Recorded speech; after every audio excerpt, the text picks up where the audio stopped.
Hey everyone, I'm Kieran Flanagan. I am the VP of Marketing at HubSpot, and today I have been asked to talk about how to make your startup marketing more data-driven. And so what I don't want to do really is just regurgitate a bunch of metrics at everyone, because I think that would be kind of boring. And so what I kind of did was I have this podcast called the Growth TLDR podcast, where we kind of interview founders and marketing and growth leaders of fast growth companies. We've had a ton of people on there. We've had Johnny, who's the founder of Hopin, the platform we're all using today, who are growing very, very fast. And kind of what I thought I would do is just tell you how they use metrics to better optimize their go-to-market. And, you know, presentations are better when they're interactive. I can see the chat panel. Feel free to drop your thoughts in this presentation. Feel free to disagree with things. I'll try to answer them as I'm going along. Ask questions. I'll try to answer them during the presentation if I can, and also after them. But, you know, let's try to have a discussion. You may or may not agree with everything that I'm going to go through. Quick note. I am, for the most part, know how to work Hopin. I've spoke at a bunch of these kind of conferences, but I don't know how to get my earphones to work. So you may hear my pug. I have a pug and a French bulldog, and they are making a lot of noise downstairs. So you may hear a little bit of that. Hopefully not too much. And so the first place I wanted to start was, you know, marketing is not that difficult to understand, right? For all of the content we create about it and for all of the conferences we go to speak about it, it's really just kind of these three things. It's basically marketing are accountable to creating a demand gen engine for your products, for your services. And that's that right-hand bucket. And everything in that right-hand bucket, you can measure really directly, right? You can actually figure out how you can put $1 in that thing and that machine and get $4, $5, $6 back out. So it's really, really measurable and very, very important to a company's growth. And then on the left-hand side, we have all of the things we can't measure. And that's really about marketing's job, to build a company narrative, get people passionate about your company, get people passionate about the things your product sells, the things your services solve. And it's as important as the right-hand bucket, but it's just not as measurable. It's very hard to measure this either directly or through correlation models. And in the middle is the things we can kind of measure, right? A really good example is paid advertising. Paid advertising kind of straddles both of these buckets, because I can do Facebook advertising, Google AdWords advertising, display advertising, and I can look at the direct return on investment I get from someone clicking the ad and buying my product or service. But the other thing to look at your paid advertising is when you build correlation models to see when I have paid advertising switched on, how does that correlate to people purchasing more of my product and services in other channels like direct, organic, referrals? And what you'll see is there's a correlation to having paid on, because it increases the awareness for your brand. When you build a correlation model, you can kind of see the impact on that brand. So it straddles both of these things. And so what I want to give you is, like, how do the best three what are 3 points from some of the best founders and execs that I have talked to and how they use data? And Julia, it's called the Growth TLDR podcast. So thank you for asking.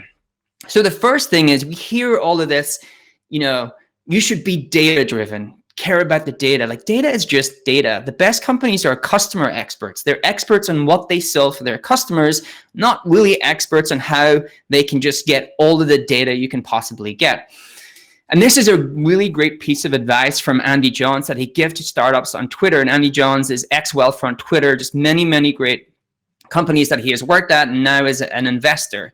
And I really love this. What he told startups to think about is, like, who is the precise customer you're attempting to serve, and what can you offer them that's 10x better relative to the alternatives? And you have to really think about that, because how your customer and who your customer is grows in line with your business. So as your business becomes bigger, you serve more customers and serve more problems.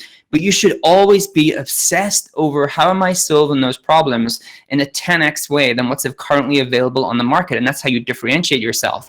And so let me give you an example. When Wealthfront were a startup, they were a small company, and they were really obsessed about solving problems for a very specific persona. They wanted to solve problems for an engineer who was in a pre-IPO company, who had less than $1 million in revenue and was very comfortable with a third-party management company or system actually managing their wealth, because Wealthfront does that through automation.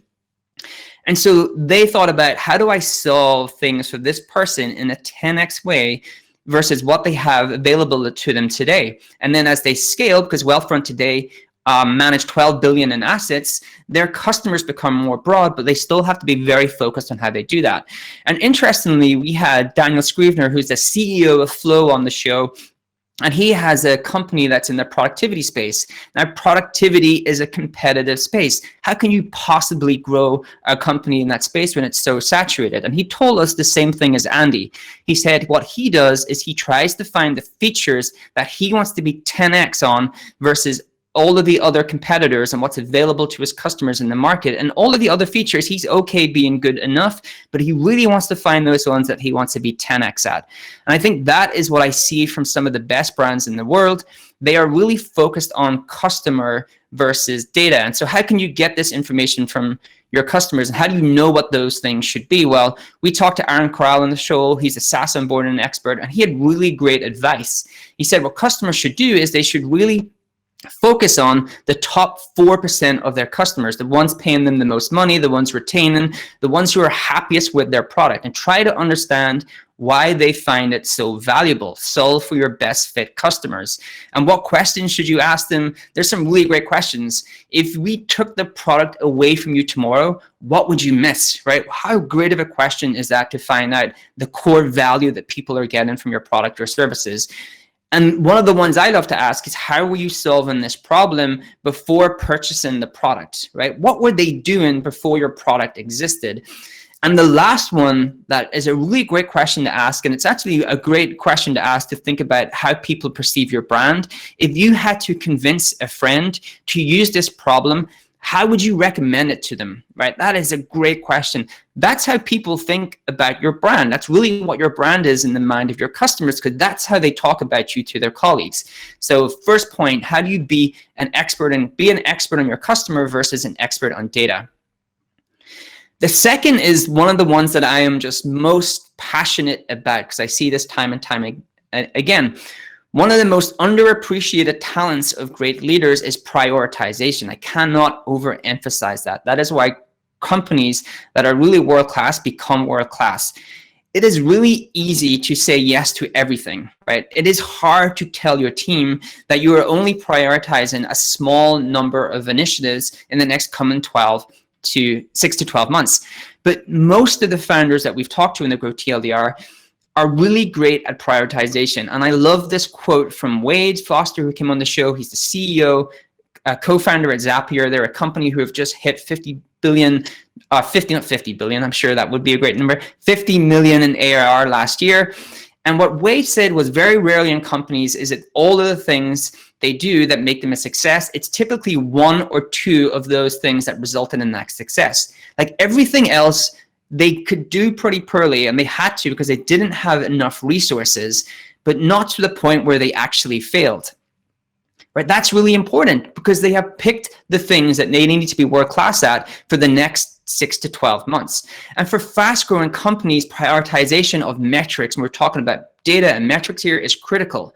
So most companies today are actually data-driven, right? Most companies, we have so many tools to get data. And it's not that companies are not measuring metrics, it's they are not prioritizing the right metrics that matter to their growth for the next 6 to 12 months. And if you think about fast growth businesses and what really matters, it's generating more demand, it's improving the win rates from that demand, it's growing the amount of money you make from customers, and it's retaining those customers for longer. That's it. Demand, win rates, the average sale price going up, and how much money you make from customers on an ongoing basis, and retention. That's really the 4 buckets. And so if I need to grow revenue by 50% in the next 6 months, that I would want to know my go-to-market metrics. Let's say I work in a typical product-led company where I have a self-serve model, and I have a freemium tier, and I get people converted onto a self-serve model at the lower end of the market, and then I pull people up to my enterprise package at the higher end of the market, and I want to grow by 50%, then I would want to know how much expansion revenue do I need to get from self-serve to revenue. How many free users do I need to get to upgrade to self-serve? How many users do I need to get signed up to be free and activated for me to hit that self-serve number? And how much traffic do I need to get that many users? So I reverse engineer my funnel across my go-to-market metrics, and I start to look to see what metrics are underperforming, what metrics can I have the biggest impact on in the next 6 to 12 months that will get me to that revenue number.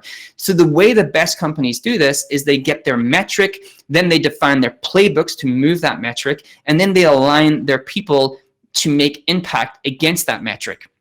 And that's why the best companies really prioritize.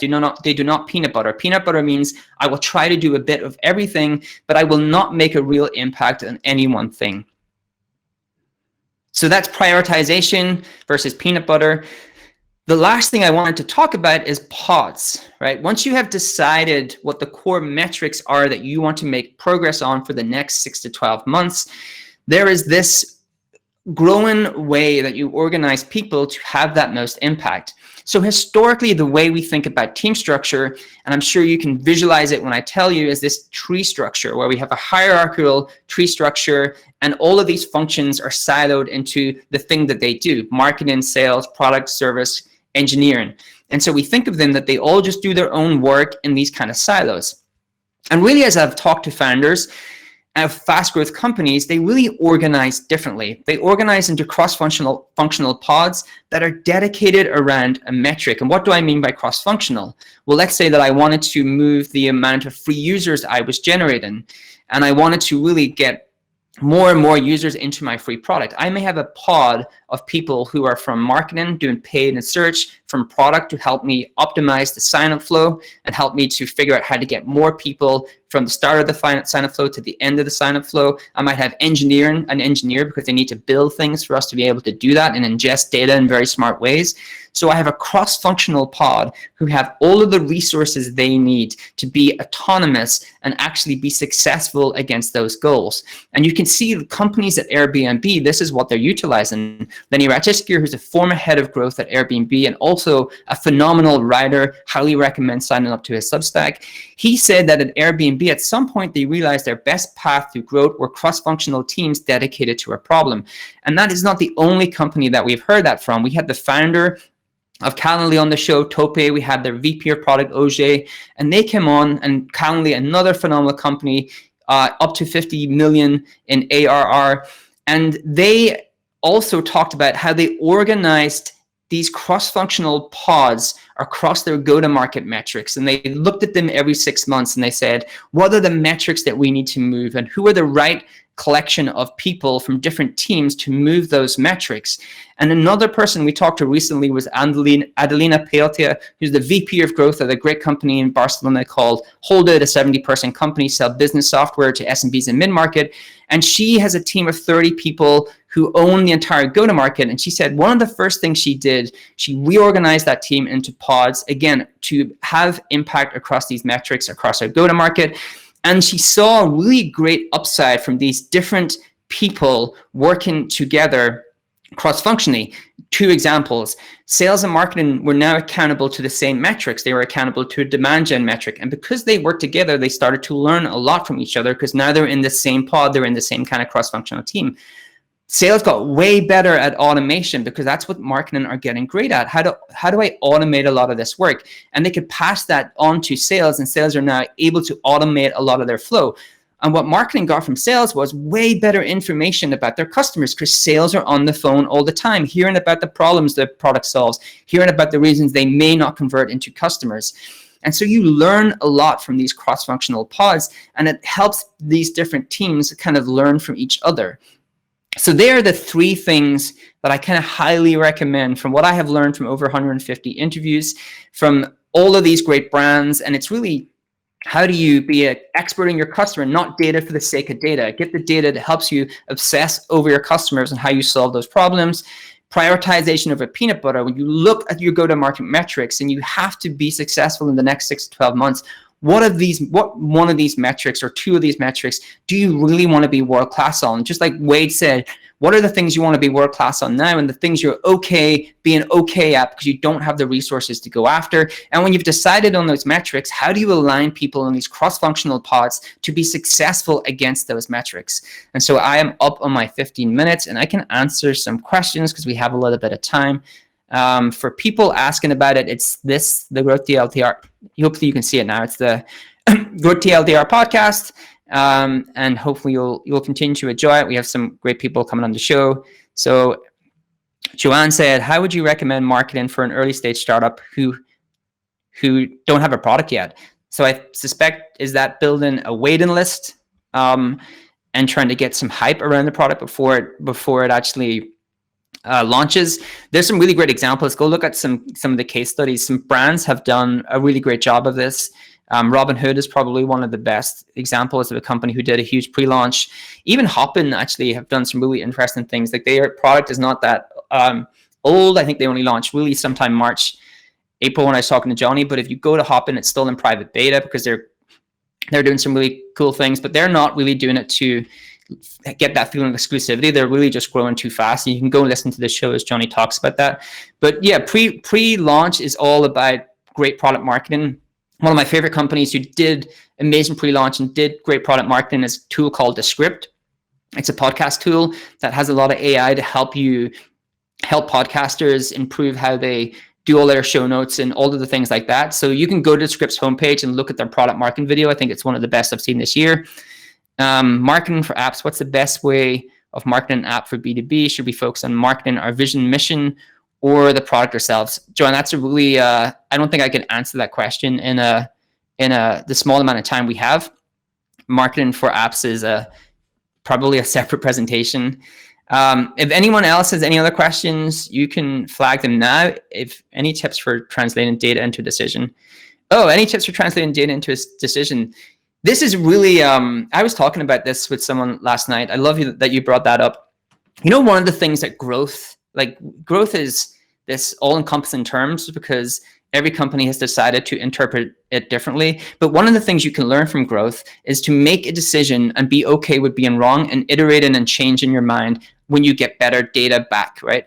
What you shouldn't have data do is wait until you get the perfect data set to make a decision. That's actually not the right way to use data. What you want to do is make a decision, because actually it's better to make a decision than just do nothing at times on the data you have. But great leaders change their mind based upon that data changing over time. So what I would say, any tips for translating the data into decision, understand again what data matters. That's what I talked about in the second point, the prioritization of metrics.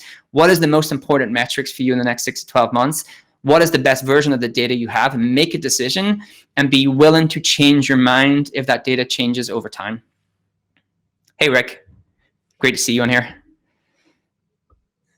Okay, I think we're good to close. I want to thank everyone for attending. Enjoy the rest of your conference. And I'm on LinkedIn if people want to carry on the discussion. But for now, I will say bye-bye.